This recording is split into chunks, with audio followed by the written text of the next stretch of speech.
নই আমরা।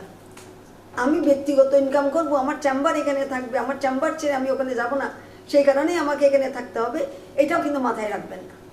এইবার কিন্তু অনেকেই বদলি হয়ে যাবেন, এখানের কথা আমি জানি না। যাদের প্রমোশন হবে, আমরা এবার প্রমোশনের পোস্টিংটা দেব, যেটা বলেছি এটা অটোমেশনে হবে। যারা দীর্ঘদিন পেরিফেরিতে কাজ করেছে তারা প্রথম চান্সটা পাবে সেন্টারে আসে। তো কাজে এরকম কিছু জিনিস আমরা করছি। আমরা চাচ্ছি জিনিসগুলোকে নিউট্রালাইজ করতে, কোনো রকমের বৈষম্য যেন আমাদের মধ্যে না থাকে। চিটংয়ের মেয়েদেরকে আপনার নার্সিং পড়ান না কেন, ছেলেদেরকে নার্সিং পড়ান না কেন? আপনার জন্য কেন দিনাজপুর থেকে নার্স এসে কক্সবাজারে চাকরি করবে, টেকনাফে কাজ করবে, চট্টগ্রামে কাজ করবে, কত বছর থাকবে সে আপনার এখানে?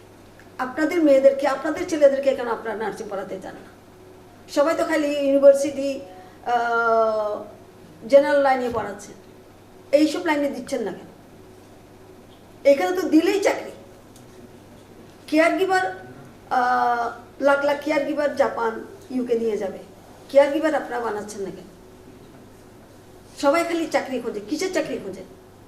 এইটাই তো ভোকেশনাল ট্রেনিং। এই কাজটা শেখান, বাইরে পাঠান। কতদিন আর হাতের মধ্যে শাড়ি নাস্তা বাঁধিয়ে রাখেন? কাজে আপনারা নার্স পাবেন না যতক্ষণ পর্যন্ত আপনারা নিজেরা নিজেদের মেয়েদেরকে, নিজেদের ছেলেদেরকে নার্স না পান।